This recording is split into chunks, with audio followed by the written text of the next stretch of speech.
ಮಹಾಶಿವರಾತ್ರಿ ಹಿಂದೂಗಳ ಪವಿತ್ರ ಹಬ್ಬ. ಇದನ್ನು ವಾರ್ಷಿಕವಾಗಿ ಫಾಲ್ಗುಣ ಮಾಸದ 14ನೇ ರಾತ್ರಿ ಆಚರಿಸಲಾಗುತ್ತದೆ. ಈ ದಿನ ಭಕ್ತರು ಉಪವಾಸ ಹಾಗೂ ಶಿವಪೂಜೆ ಮಾಡಿ ರಾತ್ರಿ ಇಡೀ ಜಾಗರಣೆ ಮಾಡುತ್ತಾರೆ. ಇದನ್ನು ಶಿವನ ಆಶೀರ್ವಾದ ಪಡೆಯಲು ಪವಿತ್ರ ಸ್ತೋತ್ರಗಳನ್ನು ಪಠಿಸುವ ಅತ್ಯಂತ ಮಂಗಳಕರ ರಾತ್ರಿ ಎಂದು ಕರೆಯಲಾಗುತ್ತದೆ. 2025ರಲ್ಲಿ ಮಹಾಶಿವರಾತ್ರಿಯನ್ನು ಫೆಬ್ರವರಿ 26ರಂದು ಆಚರಿಸಲಾಗುತ್ತದೆ. ಶಿವರಾತ್ರಿ ಎಂದು ಶಿವನಿಗೆ 4 ಹಂತಗಳಲ್ಲಿ ಪೂಜೆ ಸಲ್ಲಿಸಲಾಗುತ್ತದೆ. ಈ ಪೂಜಾ ಸಮಯವನ್ನು ನಾವು ಇಲ್ಲಿ ತಿಳಿಯೋಣ. ರಾತ್ರಿ ಮೊದಲ ಪ್ರಹಾರ ಪೂಜೆ ಸಮಯ ರಾತ್ರಿ 6:42ರಿಂದ ರಾತ್ರಿ 9:47ರವರೆಗೆ. ಎರಡನೇ ಪ್ರಹಾರ ಪೂಜೆ ಸಮಯ ಫೆಬ್ರವರಿ 26ರಂದು ರಾತ್ರಿ 9:47ರಿಂದ ಫೆಬ್ರವರಿ 27ರಂದು ಬೆಳಗ್ಗೆ 12:51ರವರೆಗೆ.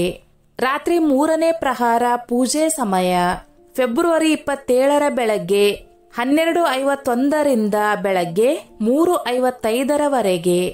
ರಾತ್ರಿ ನಾಲ್ಕನೇ ಪ್ರಹಾರ ಪೂಜೆ ಸಮಯ ಫೆಬ್ರವರಿ 27ರಂದು ಬೆಳಗ್ಗೆ 3:55ರಿಂದ ಬೆಳಗ್ಗೆ 6:59ರವರೆಗೆ. ಫೆಬ್ರವರಿ 27ರಂದು ಶಿವರಾತ್ರಿ ಪಾರಣ ಸಮಯ ಬೆಳಗ್ಗೆ 6:59ರಿಂದ ಬೆಳಗ್ಗೆ 8:54ರವರೆಗೆ. ಚತುರ್ದಶಿ ತಿಥಿ ಪ್ರಾರಂಭ ಫೆಬ್ರವರಿ 26, 2025ರಂದು ಬೆಳಗ್ಗೆ 12:08ರಿಂದ. ಚತುರ್ದಶಿ ತಿಥಿ ಕೊನೆಗೊಳ್ಳುವುದು ಫೆಬ್ರವರಿ 27, 2025ರಂದು ಬೆಳಗ್ಗೆ 8:54ಕ್ಕೆ. ಮಹಾಶಿವರಾತ್ರಿ ಎಂದು ಪೂಜೆಯ ವೇಳೆ ಈ ತಪ್ಪು ಮಾಡಬೇಡಿ. ಈ ದಿನ ಪೂಜೆಯ ಸಮಯದಲ್ಲಿ ಶಿವಲಿಂಗಕ್ಕೆ ಅನೇಕ ವಸ್ತುಗಳನ್ನು ಅರ್ಪಿಸಲಾಗುತ್ತದೆ. ಅವುಗಳಲ್ಲಿ ಹಾಲು ಅತ್ಯಂತ ಮುಖ್ಯವಾದದ್ದು. ಆದರೆ ವೇದಗಳಲ್ಲಿ ಯಾವುದೇ ಕಾರಣಕ್ಕೂ ತಾಮ್ರದ ಪಾತ್ರೆಯಲ್ಲಿ ಶಿವಲಿಂಗದ ಮೇಲೆ ಹಾಲು ಸುರಿಯಬಾರದು ಎಂದು ಹೇಳಲಾಗುತ್ತದೆ. ಹಿಂದೂ ಧರ್ಮದಲ್ಲಿ ತಾಮ್ರವನ್ನು ಅತ್ಯಂತ ಪವಿತ್ರ ಲೋಹವೆಂದು ಪರಿಗಣಿಸಲಾಗಿದೆ. ಹೀಗಾಗಿ ಅದರಲ್ಲಿ ಇರಿಸಲಾದ ಯಾವುದೇ ವಸ್ತುವು ಪವಿತ್ರವಾಗಿದೆ ಎಂದು ನಂಬಲಾಗಿದೆ. ಹೊಸ ತಾಮ್ರದ ಪಾತ್ರೆಗಳನ್ನು ಮನೆಗೆ ತಂದ ತಕ್ಷಣ ಅವುಗಳನ್ನು ಮೊದಲು ಹಾಲಿನಿಂದ ತೊಳೆಯುವ ಪದ್ಧತಿ ಅನೇಕ ಜನರಲ್ಲಿದೆ. ಹಾಲು ಸಾಮಾನ್ಯವಾಗಿ ಇತರ ವಸ್ತುಗಳಿಂದ ನಕಾರಾತ್ಮಕ ಶಕ್ತಿಯನ್ನು ತೆಗೆದುಹಾಕುತ್ತದೆ ಎಂದು ನಂಬಲಾಗಿದೆ. ಅದಕ್ಕಾಗಿಯೇ ಪ್ರತಿ ಪೂಜೆಯಲ್ಲಿ ಹಾಲನ್ನು ಬಳಸಲಾಗುತ್ತದೆ. ಹಾಲನ್ನು ಶುದ್ಧತೆ ಮತ್ತು ಪವಿತ್ರತೆಯ ಸಂಕೇತವೆಂದು ಪರಿಗಣಿಸಲಾಗಿದೆ. ಹಾಲು ತಾಮ್ರದೊಂದಿಗೆ ರಾಸಾಯನಿಕವಾಗಿ ಪ್ರತಿಕ್ರಿಯಿಸುತ್ತದೆ. ತಾಮ್ರದ ಪಾತ್ರೆಯಲ್ಲಿ ಇರಿಸಿದ ಹಾಲು ವಿಷಕಾರಿಯಾಗುತ್ತದೆ. ಇಂತಹ ಪರಿಸ್ಥಿತಿಯಲ್ಲಿ ನೀವು ಈ ಹಾಲನ್ನು ಸೇವಿಸಿದರೆ ನಿಮ್ಮ ಆಹಾರ ವಿಷವಾಗಬಹುದು. ಇದಲ್ಲದೆ ತಾಮ್ರದ ಪಾತ್ರೆಯಲ್ಲಿ ದೀರ್ಘಕಾಲ ಇಟ್ಟರೆ ಹಾಲು ಕೆಡುವ ಸಾಧ್ಯತೆ ಹೆಚ್ಚು. ತಾಮ್ರದ ಪಾತ್ರೆಯಲ್ಲಿರುವ ಹಾಲನ್ನು ಶಿವನಿಗೆ ಅಭಿಷೇಕ ಮಾಡಿದ್ದಲ್ಲಿ ಅದು ಮದ್ಯವನ್ನು ಅಭಿಷೇಕ ಮಾಡಿದಂತಾಗುತ್ತದೆ. ಹಾಲು ಅಶುದ್ಧವಾಗುವ ಕಾರಣ ಅದನ್ನು ಶಿವನಿಗೆ ಅರ್ಪಿಸುವುದು ಯೋಗ್ಯವಲ್ಲ. ಅದಕ್ಕಾಗಿಯೇ ತಾಮ್ರದ ಪಾತ್ರೆಯಲ್ಲಿ ಇಟ್ಟ ಹಾಲನ್ನು ವೈನ್ಗೆ ಸಮಾನವೆಂದು ಪರಿಗಣಿಸಲಾಗುತ್ತದೆ. ಅಂತಹ ಹಾಲನ್ನು ಶಿವಲಿಂಗಕ್ಕೆ ಅರ್ಪಿಸುವುದು ಪಾಪವೆಂದು ಪರಿಗಣಿಸಲಾಗುತ್ತದೆ. ಶಿವನಿಗೆ ಅರ್ಪಿಸುವ ಹಾಲು ಶುದ್ಧ ಮತ್ತು ಪವಿತ್ರವಾಗಿರಬೇಕು. ತಾಮ್ರದ ಪಾತ್ರೆಯ ಬದಲು ಬೆಳ್ಳಿ ಅಥವಾ ಹಿತ್ತಾಳೆಯಿಂದ ಮಾಡಿದ ಪಾತ್ರೆಯಲ್ಲಿ ಹಾಲನ್ನು ಸುರಿದು ಶಿವಲಿಂಗಕ್ಕೆ ಅರ್ಪಿಸಬಹುದು. ಇದಲ್ಲದೆ ಭಕ್ತಿ ಮತ್ತು ಸಮರ್ಪಣೆ ಮಹಾಶಿವರಾತ್ರಿಯ ಪೂಜೆಯ ಪ್ರಮುಖ ಅಂಶಗಳಾಗಿವೆ. ಶಿವನಿಗೆ ಪ್ರಿಯವಾದ ವಸ್ತುಗಳನ್ನು ಅರ್ಪಿಸಿ ಪ್ರಾರ್ಥಿಸುವುದರಿಂದ ನಿಮ್ಮ ಇಷ್ಟಾರ್ಥಗಳು ಈಡೇರುತ್ತವೆ.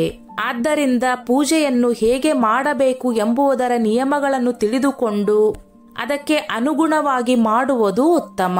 ಶಿವನನ್ನು ಭಕ್ತಿಯಿಂದ ಪೂಜಿಸುವುದರಿಂದ ಎಲ್ಲಾ ರೀತಿಯ ಸಮೃದ್ಧಿ ದೊರೆಯುತ್ತದೆ ಎಂದು ನಂಬಲಾಗಿದೆ. ಮಹಾಶಿವರಾತ್ರಿ ಎಂದು ಈ 5 ವಸ್ತುಗಳನ್ನು ದಾನ ಮಾಡುವುದರಿಂದ ವ್ಯಕ್ತಿಯ ಕೆಟ್ಟ ಕರ್ಮಗಳು ಮಾಯವಾಗುತ್ತವೆ. ಮಹಾದೇವನ ಕೃಪೆಯಿಂದ ಅದೃಷ್ಟವು ಬದಲಾಗುತ್ತದೆ. ದೇವತೆಗಳು ದಾನದಿಂದ ಸಂತುಷ್ಟರಾಗುತ್ತಾರೆ. ಮಹಾಶಿವರಾತ್ರಿ ಎಂದು ಕಪ್ಪು ಎಳ್ಳು ದಾನ ಮಾಡುವುದರಿಂದ ಭೋಲೆನಾಥನ ಆಶೀರ್ವಾದ ದೊರೆಯುತ್ತದೆ. ಮಹಾಶಿವರಾತ್ರಿ ಎಂದು ಹಾಲು ದಾನ ಮಾಡುವುದರಿಂದ ಮನೆಗೆ ಸಮೃದ್ಧಿ ಮತ್ತು ಸಂತೋಷ ಬರುತ್ತದೆ. ಹಸುವಿನ ಹಾಲಿನಿಂದ ತಯಾರಿಸಿದ ಶುದ್ಧ ದೇಸಿ ತುಪ್ಪವನ್ನು ದಾನ ಮಾಡುವುದರಿಂದ ಬಡತನ ನಿವಾರಣೆಯಾಗುತ್ತದೆ. ಮಹಾಶಿವರಾತ್ರಿಯಂದು ಕುಡಿಯಲು ನೀರು ಕೊಡುವುದು ಮತ್ತು ದಾನ ಮಾಡುವುದು ಅತ್ಯಂತ ಮಹತ್ವವಾಗಿದೆ. ಮಹಾಶಿವರಾತ್ರಿಯಂದು ಬಟ್ಟೆಗಳನ್ನು ದಾನ ಮಾಡುವುದರಿಂದ ಆರ್ಥಿಕ ಸ್ಥಿತಿ ಸುಧಾರಿಸುತ್ತದೆ ಎಂದು ನಂಬಲಾಗಿದೆ. ಮನೆಯಲ್ಲೇ ಶಿವಲಿಂಗವಿಟ್ಟು ಪೂಜೆ ಮಾಡುವ ಮೊದಲು ಕೆಲವೊಂದು ವಿಷಯಗಳನ್ನು ತಿಳಿದುಕೊಳ್ಳುವುದು ಅಗತ್ಯ. ಮನೆಯಲ್ಲಿರುವ ಶಿವಲಿಂಗದ ಗಾತ್ರ ತುಂಬಾ ದೊಡ್ಡದಾಗಿರಬಾರದು. ಮನೆಯಲ್ಲಿ ಒಂದು ಸಣ್ಣ ಶಿವಲಿಂಗವನ್ನು ಪ್ರತಿಷ್ಠಾಪಿಸಬೇಕು. ಮನೆಗೆ ಚಿಕ್ಕ ಶಿವಲಿಂಗ ಮಾತ್ರ ಶುಭವೆಂದು ಪರಿಗಣಿಸಲಾಗುತ್ತದೆ.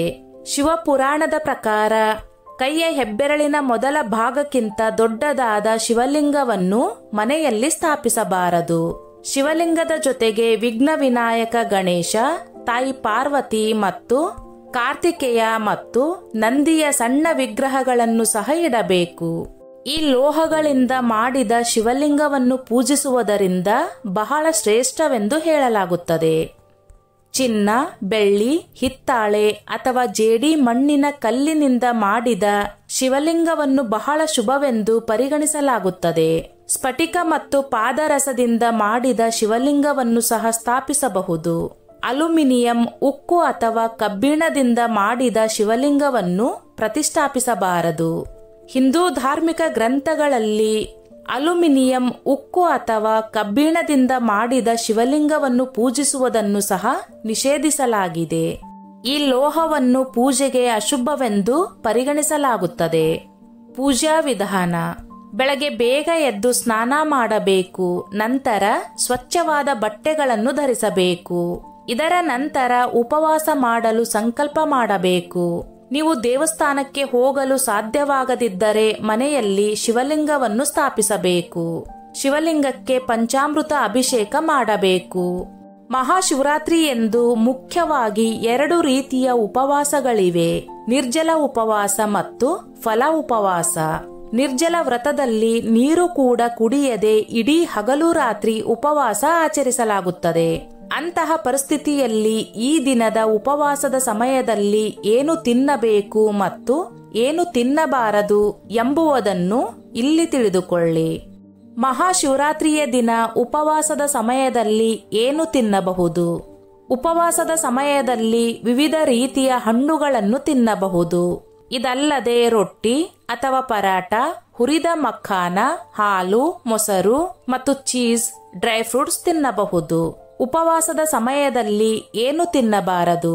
ಮಹಾಶಿವರಾತ್ರಿಯ ಉಪವಾಸದ ಸಮಯದಲ್ಲಿ ಧಾನ್ಯಗಳನ್ನು ಅಂದರೆ ಗೋಧಿ, ಅಕ್ಕಿ ಮತ್ತು ಇತರ ಧಾನ್ಯಗಳನ್ನು ಸೇವಿಸಬಾರದು.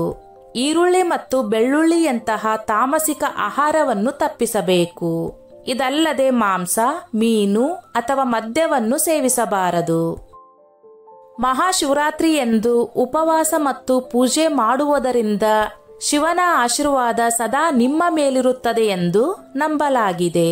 ಅದೇ ಸಮಯದಲ್ಲಿ ಮಹಾಶಿವರಾತ್ರಿಯ ಸಂಪೂರ್ಣ ಪ್ರಯೋಜನಗಳನ್ನು ಪಡೆಯಲು ಕೆಲವು ನಿಯಮಗಳನ್ನು ಪಾಲಿಸುವುದು ಅವಶ್ಯಕ. ಎಲ್ಲರೂ ಭಕ್ತಿಯಿಂದ ಓಂ ನಮಃ ಶಿವಾಯ ಎಂದು ಕಮೆಂಟ್ ಮಾಡಿ. ಆ ಭೋಲೆನಾಥ ಎಲ್ಲರಿಗೂ ಆರೋಗ್ಯ, ಧನ ಸಂಪತ್ತು ಕರುಣಿಸುತ್ತಾನೆ. ಸ್ನೇಹಿತರೆ, ಈ ನನ್ನ ಮಾಹಿತಿ ನಿಮಗೆ ಇಷ್ಟವಾಗಿದ್ದಲ್ಲಿ ದಯವಿಟ್ಟು ಶೇರ್ ಮಾಡಿ, ಲೈಕ್ ಮಾಡಿ ಮತ್ತು ಸಬ್ಸ್ಕ್ರೈಬ್ ಮಾಡಿ.